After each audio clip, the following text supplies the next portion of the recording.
like to welcome you all to this occasion. I'm Yasmina Andela Bidioma, Senior Account Manager at APO Group, and I will be your host today. It is my pleasure to moderate this session. To access the audio feed in French, please click on the globe icon at the bottom of the screen.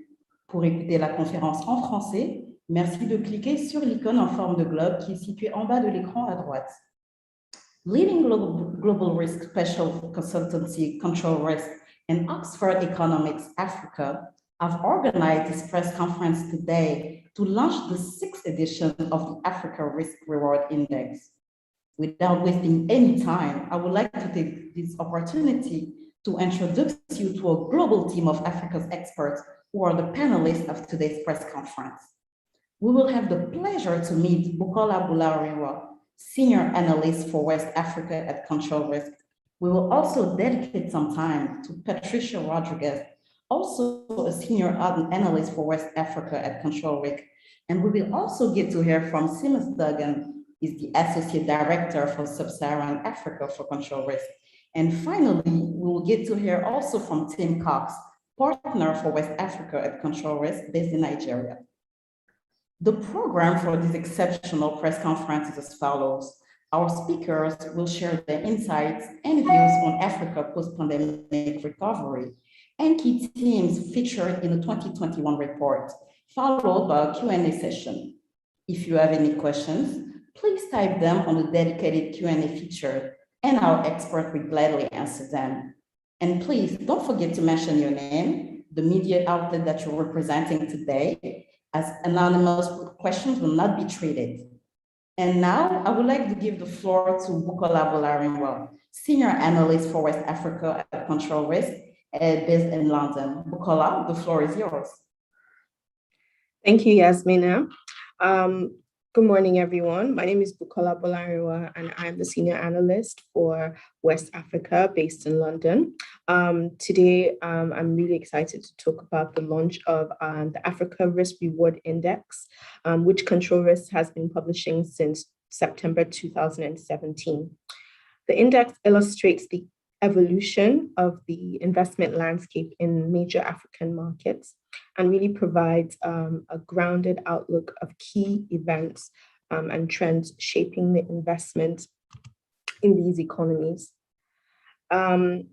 Next slide, please.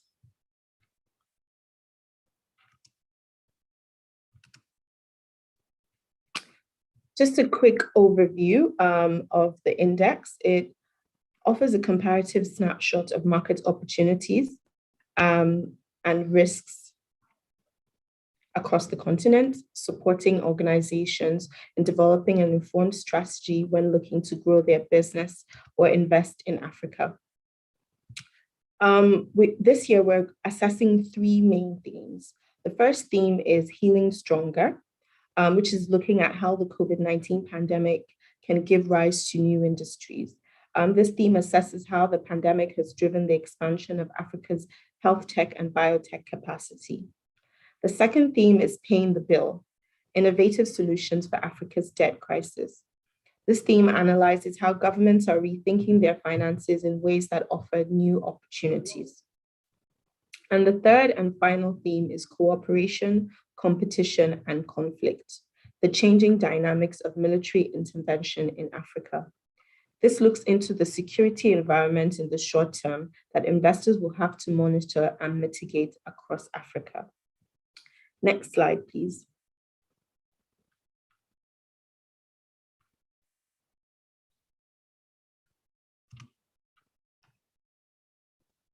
So I'm just going to talk a little bit about the methodology for the index.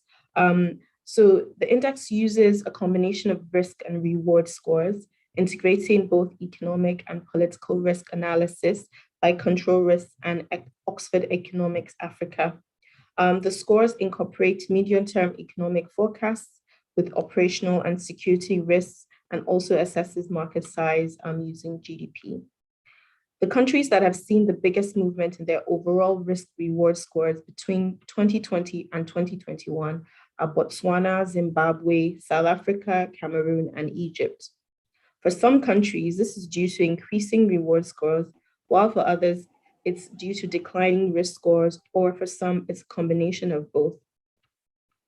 The changes in risk scores are really less attributable to a single driver. For example, in Ethiopia, an increased risk score has really been driven by the Tigray conflict, and therefore the overall landscape remains quite complex. The COVID-19 pandemic obviously has also had quite an effect on the risk scores, but again, the pandemic hasn't been uniform and it's had very different effects on different countries. Next slide, please.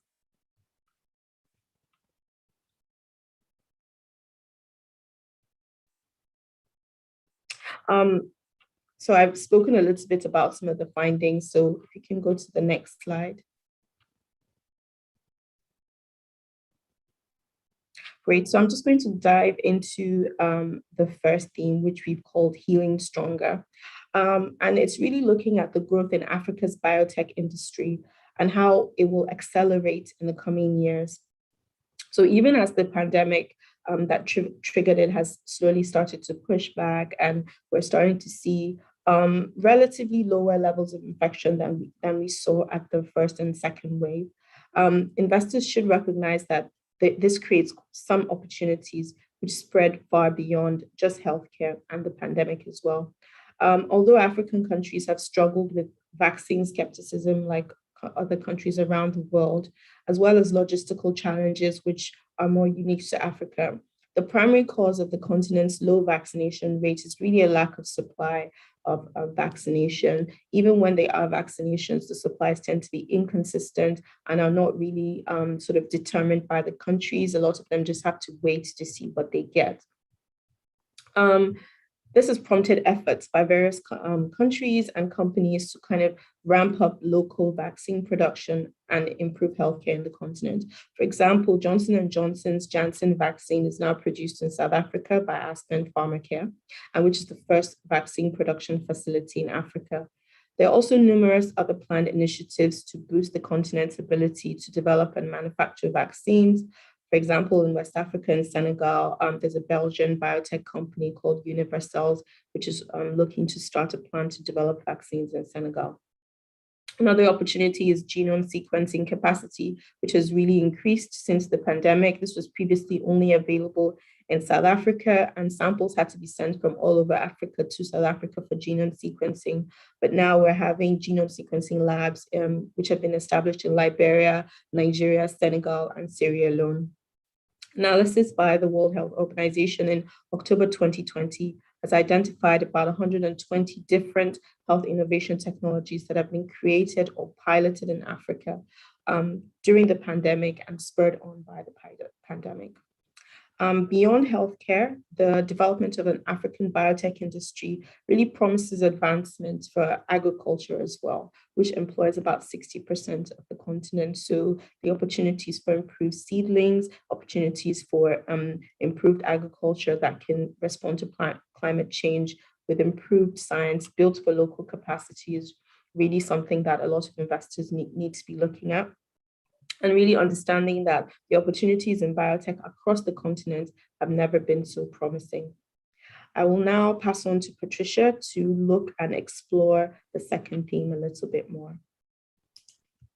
Thank you, Bukola, and hi, everybody. So the theme I am exploring is around paying the bill. So how exactly African governments are addressing what are unprecedented levels of public debt. So it's no surprise that since 2015, African governments have taken on a lot more debt. And what is most worrying about this is that rather than this being on concessional terms, a lot of this has been sourced from international financial markets and is foreign currency dominated. And so when COVID-19 hit, we were already seeing governments struggling with their debt repayments.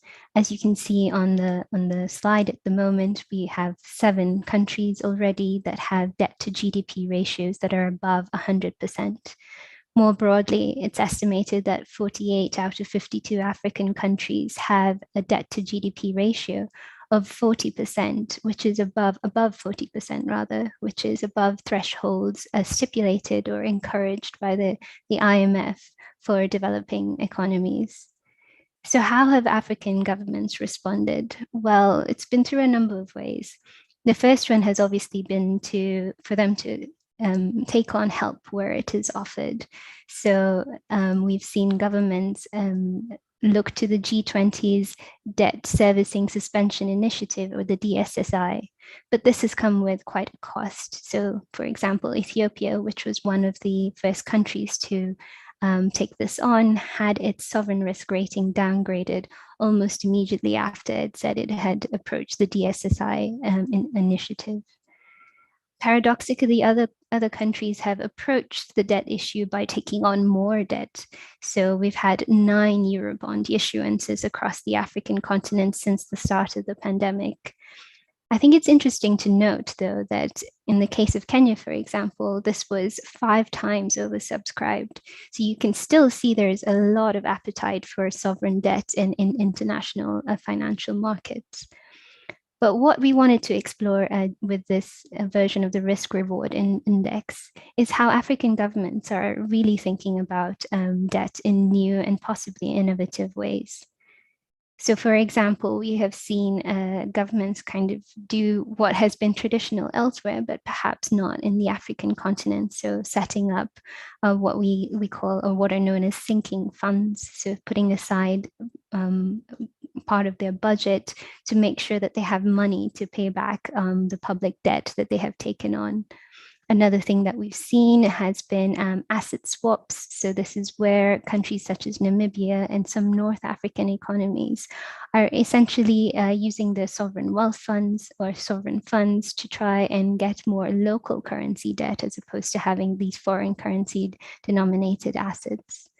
But more interestingly, I think, has been this push towards sustainability and sustainable financing. African governments have really taken on this idea that we should be building back better from the pandemic. And so you're starting to see things such as Benin's SDGs, so, the Sustainable Development Goal Bond, which seeks to finance social development projects. You have Ghana as well, which is similarly going to issue a new bond, again, focused on environmental and social development. And more than that, we are starting to see African-focused multilaterals such as the African Union or the UN Economic Commission for Africa, looking to set up funds or multilateral support specifically with the intent to fund sustainable economic development. So what are the actual takeaways for the investors or investment environment in this case? Well, first of all, yes, we are in the middle of a concern around African debt. Let us not do anything to kind of minimize that. So for those people who are working quite closely with governments, yes, things such as payment delays are highly likely in the coming year because African governments do need to service this rising amounts of debt. But we also encourage our investors and our clients to look beyond the headlines. If we're too distracted by the gloom and doom that we are talking about around debt, I think investors will unfortunately miss some of the opportunities that are there to be involved in African governments refocusing and rethinking of the ideas around debt. And on that note, I'll hand over to my colleagues Seamus and Tim to talk about the third theme. Thank you very much, Patricia. So my name is Seamus Duggan. I'm an associate director in our Johannesburg and Mozambique offices. So myself and Tim are just going to be talking about some of the security landscape in Africa. And really the first point to make is that security is an ever-present for businesses operating in Africa, whether it's unrest in South Africa, militancy in Mozambique, or the recent coup in Guinea. And while we see kind of year-on-year fluctuations in issues such as the economic environment, or of course, most recently, the global health landscape, and even the political stability of individual countries, security is a broadly kind of consistent challenge that sort of brings up its head every year.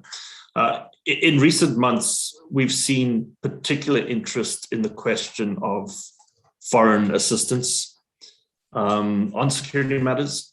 France has begun to withdraw some of its presence from Francophone West Africa. Mozambique has been a point of much debate regarding the role of Western countries and regional institutions and countries in providing assistance. And we've seen concerns being raised in Central Africa in particular over direct and indirect Russian involvement in that area. However, as I think you're all very much aware, it's the USA's withdrawal from Afghanistan and the rapid rise to power of the Taliban there that has really stoked debate on foreign intervention globally. Questions are being asked: what drives this foreign intervention? Is it effective? And I think most crucially recently, are Western states becoming more reluctant to intervene in foreign domestic disputes, whether that's civil war or militancy? And really new lessons appear to being learned, or at least given greater attention at the global level.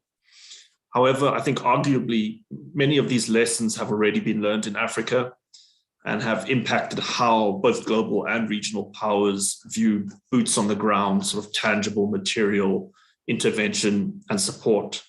So if we look at the USA intervention and the impact of withdrawal, we could go back to the early 1990s in Somalia and the events that inspired, the well-known Black Hawk Down narrative. After suffering pretty high-profile losses, that sort of appetite to intervene disappeared, particularly, I think, in the absence of kind of clear benefit for those who were intervening.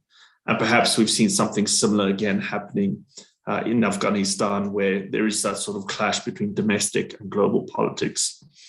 Now, that said, and with this waning kind of interest or appetite for intervention and involvement in Africa, we don't expect interest in Africa's security environment to disappear completely, but it will, and it is continuing to evolve.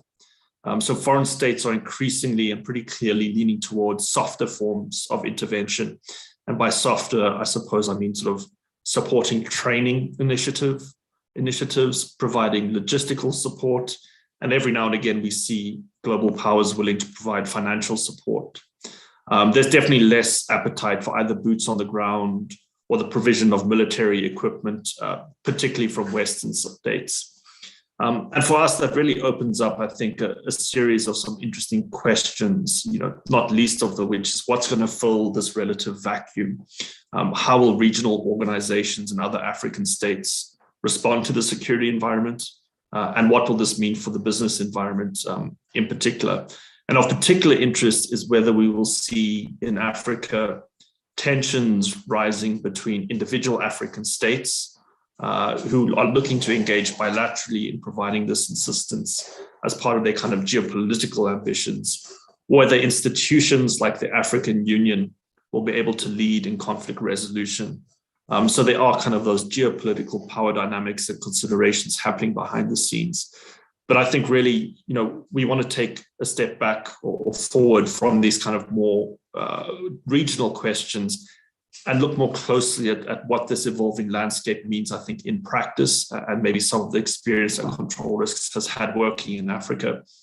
And for that, I'm going to hand over to my colleague, Tim Cox. Thanks, Seamus, and good morning all. So as we've just heard from Seamus, we are facing an increasingly complicated and fragmented security environment, in part precipitated by the withdrawal of foreign troops in conflicts that are taking place around the continent. So where is the opportunity within this adversity? Noting that as the situation becomes more complicated and harder to understand, typically that's been a strong deterrent for investors and for businesses. Well, there are a number of lessons that we can draw upon, and I would highlight three in particular.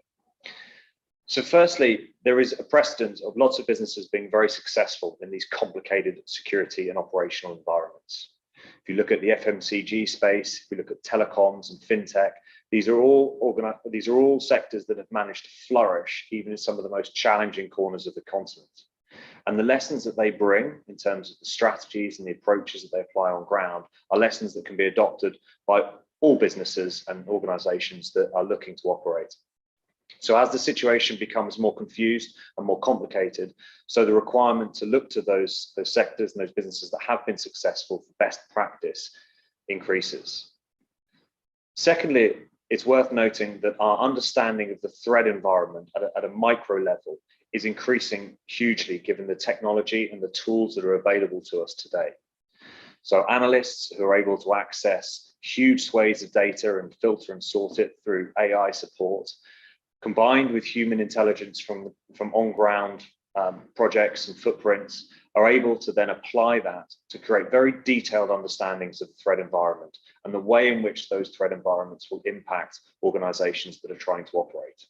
So historically, whereas large swathes of the continent might have been painted shades of red or orange in terms of the security risk, we're able now to break down that security profile and look at it at a very localized level, which enables more complicated supply chain operations and businesses to operate in those areas that are comparatively safe and secure, and to continue to protect their people and their reputation and their assets. And finally, I think it's worth noting that we see tremendous resilience within a lot of the economies across the continent. And in part, geographical confinement of many of those issues that we've highlighted in this theme covering military intervention and conflict. So 3 of the most significant improvers within the risk-reward index this year, Ethiopia, Nigeria, and Cote d'Ivoire, are all embroiled in or have relatively recently recovered from internal conflict and strife. But nevertheless, despite those challenges, they make very attractive markets. They're quite often the regional economic hegemons. They have large populations and benefit from the demographic dividend. So they remain very attractive, even if the challenges to operating on ground there still exist. And as we are seeing, those parts of those regions that were previously considered very high risk, in some cases, the level of risk is reduced, and it is now considered to be an acceptable level for organizations to start to re-enter those markets and those geographies that previously they would have considered off limits. So a lot of opportunity that will come out of those issues and that adversity that is faced on ground. Yasmin, I'll hand back over to you now. Great, thank you, Tim. To all our panelists, thank you for this insightful and very exciting presentation. Dear journalists, you are now invited to the Q&A session. Our experts are ready to take in your questions, and please keep sending them using the dedicated Q&A feature located on your screen at the bottom on the right. And if you just join us, please don't forget to mention your name, the media you represent, so we can take your question accordingly.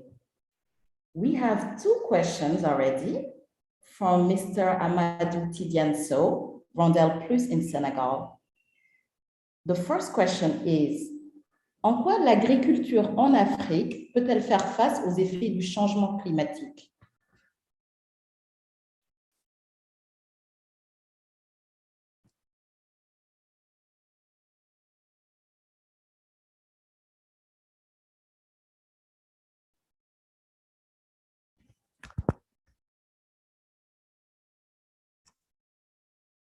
Which one of you guys would like to answer to this question?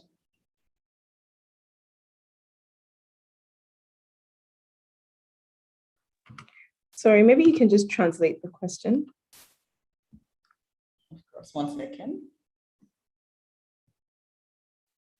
All right, the question is, how can agriculture in Africa help out with the climate change issues that we are encountering at the moment?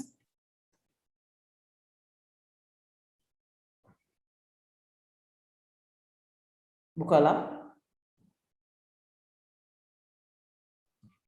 So that's an interesting question. So looking at agriculture around Africa, we have seen quite a lot of investments now, especially from multilateral organizations, looking at how to improve agricultural output.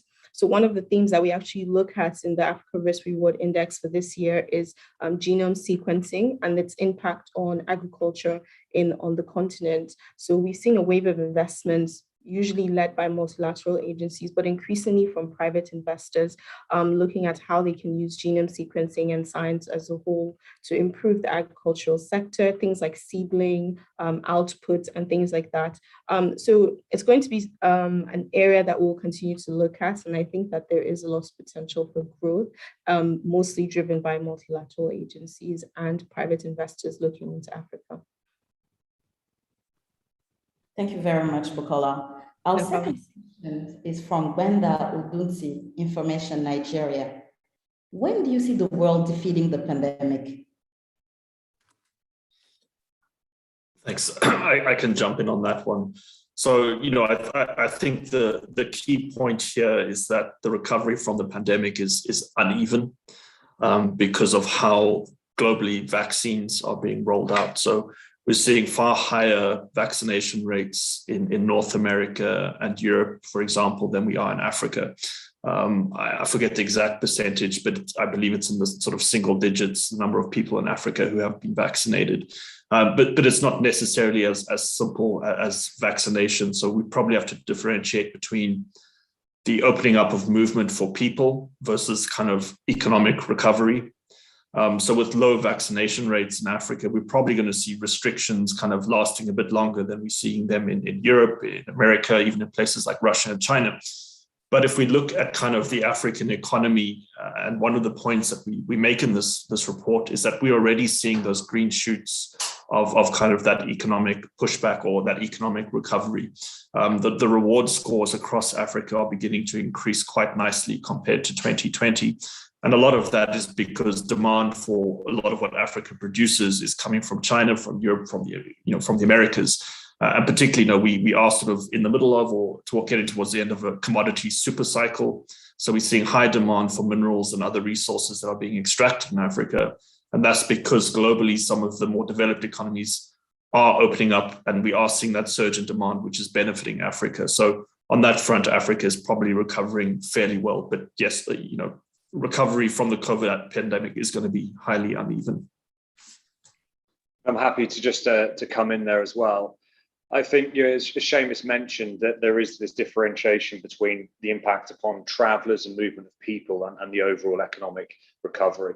And I think specifically on the former, so the movement of people, this is going to be uneven and it's likely to be highly variable in terms of countries having to establish either the bilateral or in some cases multilateral agreements in order to ensure the movement of people across borders. So one of the challenges that is being faced all around the world is where there are differences in terms of the healthcare systems that are in place. There are often differences in terms of the way the data is collected and that the vaccines are being administered. And of course, we know there are lots of different types of vaccines as well. It is around countries on a bilateral basis gaining confidence in being able to move people without extensive quarantine measures or having requirements for certain types of vaccinations in place.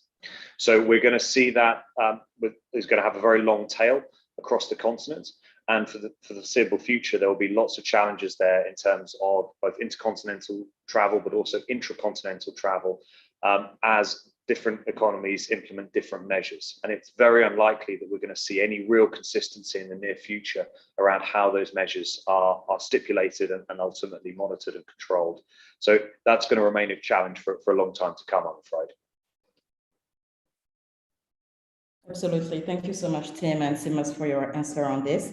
Our next question is from George Msumba from Star FM Radio in Zimbabwe. Kindly give a detailed analysis on Zimbabwe, looking at its COVID-19 rollout program and its push to secure food security through greater investment in irrigation and farm inputs. Seamus, the question is yours. Yeah, I can jump in there again. So in terms of the vaccination rollout in Zimbabwe, it's actually kind of leading a lot of its regional peers. I think the percentages we're looking at for either one dose of fully vaccinated is somewhere between 15 and 20%, which is more or less, I think, on par with South Africa, but sort of considerably ahead of many other African states. So the vaccine rollout there, partly because it's a smaller population, it's a more concentrated population in many ways, has been sort of moving forward relatively smoothly. The question of investment in Zimbabwe is a more difficult one, not just if we look at sort of irrigation and farming agriculture, but I think globally, when Robert Mugabe was kind of stepped down from power, there was a boom in investor sentiment for Zimbabwe, and a lot of businesses were looking very closely at Zimbabwe in terms of, educated population, decent infrastructure, a history of agriculture, known as the breadbasket of the region. But before anyone was willing to commit money, they wanted to see political reforms come alongside those changes at the top and alongside economic reforms. And unfortunately, you know, what we've seen with the elections in Zimbabwe and what we've seen subsequently is that investor sentiment has been dented, or there's been a loss of confidence, I think, loss of confidence in the willingness of the government to sort of implement the necessary political reforms. And so as a result, we've seen a decline in appetite to invest in Zimbabwe, unfortunately. And that is kind of across the board, whether it's sort of the financial sector or the agricultural sector. So it is still a difficult environment for the business community. Thank you, Seamus. Our next question is from Reese Balisholo from Things in Zimbabwe. The increasing debts in Africa is becoming a serious issue because it has a huge impact on the economy. So what can the governments do to increase their revenue and move away from dependency on borrowings? Seamus or Tim, would you like to answer? I can take this one, actually. So yes, as we've highlighted in one of our themes, you know, there is a huge concern with the levels of public debt across the entire African continent. But what governments can do without resorting to borrowing, well, the simple answer is really to raise more revenues domestically. And so the way to do that is, first of all, sadly for those of us based in the continent, is through taxes. So you can already see a lot of governments across the board initially had paused things like income taxes, things like corporate taxes at the early parts of the pandemic.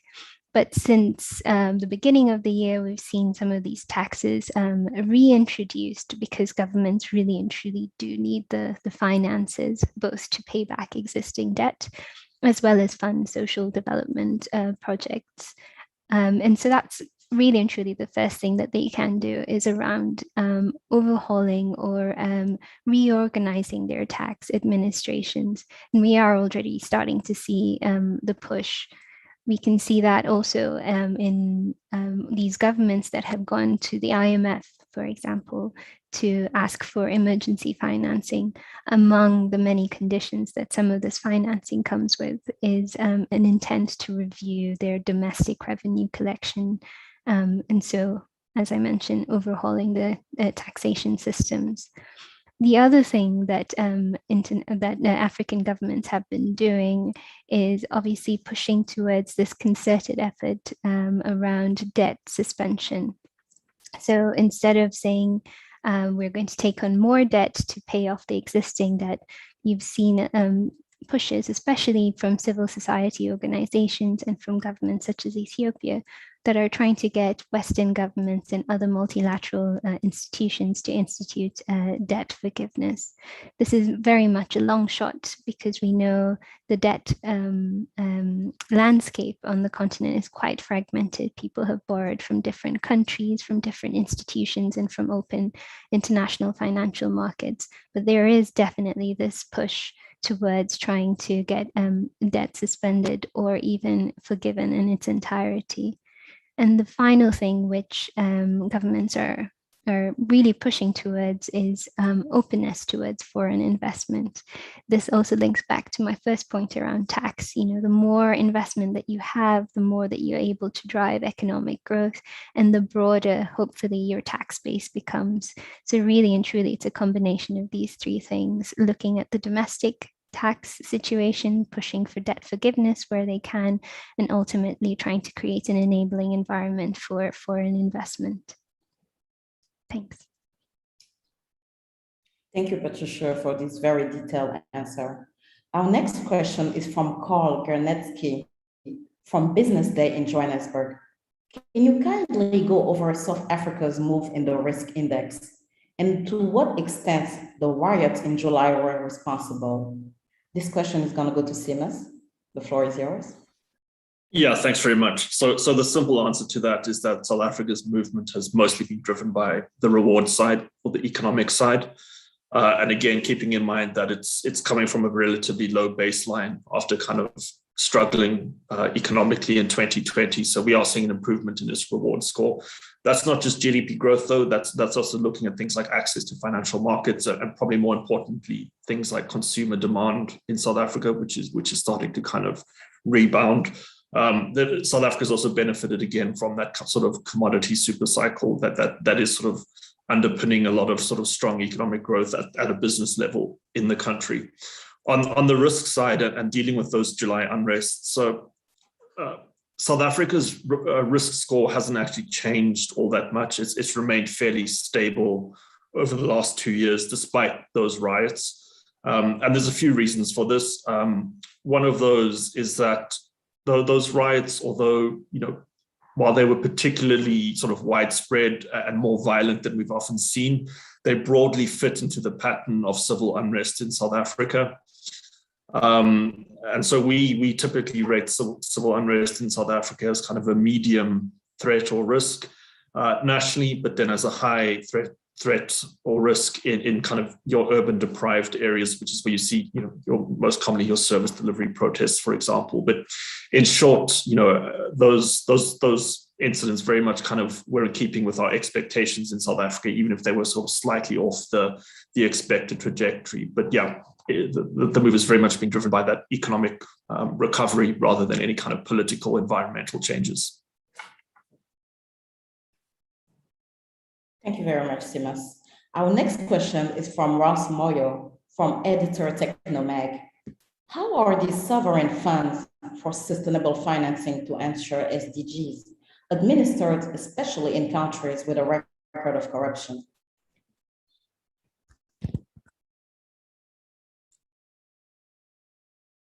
Which one of you would like to take this question? I can take that one. So in terms of how these funds are managed in these complex environments, the short answer is that it really does depend on what country we're talking about. The overall point I would like to make is twofold. First, we know that corruption is endemic in so many different contexts across the African continent.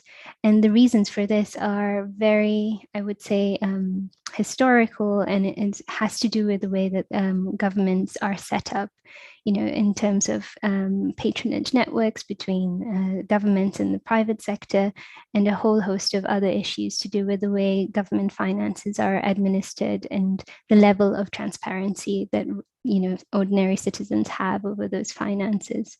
So we must acknowledge that, yes, corruption is going to be an issue whenever we're talking about government finances, including sovereign wealth or even issues to do with debt. But how this has changed in recent years has actually been remarkable. On one hand, you have a rising amount of pressure from the people who are loaning African governments these finances to do something about high levels of corruption. You can imagine, from the point of view of a multilateral institution or other private creditors, there is no point in trying to finance or lend to governments that are going to siphon away funds intended for public use for private, wealth of politicians. So there is a huge amount of scrutiny that these organizations are placing on the government and various governments. And you can see governments are responding to this. There's a huge push to publish how finances are being used, especially when they're coming from external sources. And secondly, you have rising civil society activism over issues to do with public debt. So African governments are being held more accountable for the funds that they are being given, both by the finances themselves as well as civil society organizations. In terms of how they are going to respond to this, well, we are still at the, I would say, early stages of seeing it. We've seen some positive moves across the continent on how public financial mismanagement is being tackled, be that through judicial measures where we're seeing corruption being prosecuted at the highest level, from places like Kenya as well as in places like South Africa. where you're seeing these high-ranking government officials who are being taken through the judicial system. So there are moves that are being made. And so the short answer, or in summary, I'd say that it does depend on the context, but we are seeing a push towards African governments being held accountable for the way that they use public finances. Thank you. Thank you so much, Patricia. Our next question is from Samuel Uma from Pan-African Visions in Nairobi, Kenya. What should be done to prevent African governments from overtaxing their people in the wake of the COVID-19 pandemic? I'll take that one, Yasmina. Yeah. So that's a really great question, Samuel. And as Patricia has already spoken about, apart from the issues of debt, a real issue that African governments have is of revenue, right? It's your inability to actually raise funds. And so when you're raising funds, the best and quickest way to do is taxation. But a lot of the taxation is about ineffective collection. So not just about taxation rates, it's about how are you effectively taxing people across the different sectors of the economy, across both small and medium enterprises, and ensuring that the citizens are getting value for the taxes that they're paying. And it's also about cutting your expenditure. Someone has already alluded to it, that there is a lot of waste that a lot of African governments are doing with several things like duplicated programs, things like really over bloated and really large size of governance, and the cost of governance remains quite expensive compared to the amount of revenue that they're bringing in. So the ability to kind of reduce unnecessary expenditure and waste. So I can give an example of Nigeria. For example, the issue of fuel subsidies has been going on for several decades, and the government is spending an increasing amount of money importing fuel with an exchange rate that's getting higher. And so the question is, at which point do you remove some of the subsidies which may not be necessary for your economy? And so it's not just about taxing individuals and taxing companies, it's about governments themselves also streamlining their revenue and also reducing as much waste as possible. Thank you, Bukola. We have another question. One second. All right. Do you think agroecology is the solution to actually cope with the effects of climate change? Bukola, would you like to answer this question again? Yeah, so the question about if agroecology is the solution to, or it can help in reducing climate change.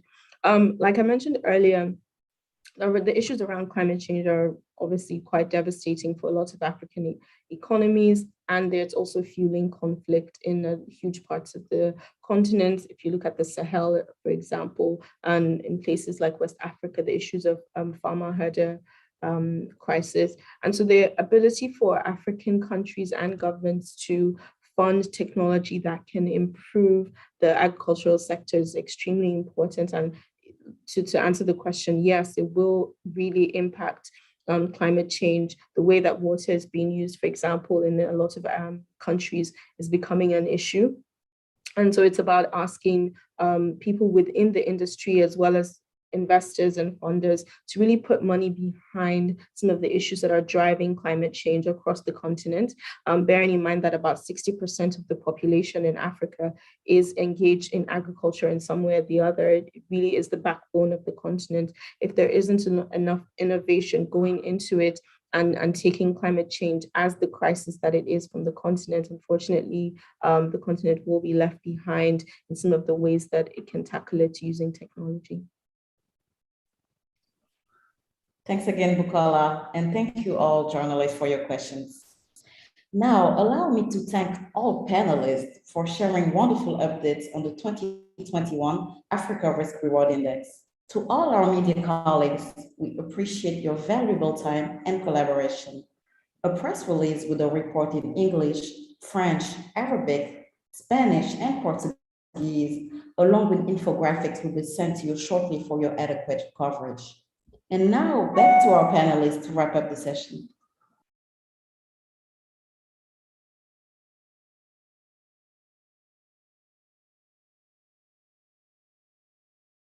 I can start and just say thank you everyone for being here, and thank you for the opportunity to share the details of our findings with you. I'll pass on to Patricia.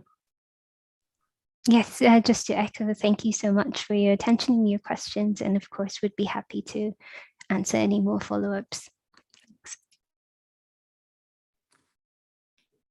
Nothing more to add other than thank you very much, everyone. And finally, from my side, just to reiterate those thanks and to urge you all to get in touch if there's anything else that you would like us to discuss, either in relation to the Africa Risk Reward Index or indeed anything else that we might be able to support with. So thank you very much for your time. All right, thank you so much, dear panelists. And dear colleagues, if you wish to interview any of the experts today, please reach out directly to me or any of my colleagues, Tracy, Sandra, or Enaya, so we can coordinate accordingly. And if you also wish to share any links or clippings from today's event, please do send it to us. And this marks the end of today's press conference for the launch of the 2021 Africa Risk Reward Index. Thank you all once again for your valued time and collaboration. Have a great week ahead.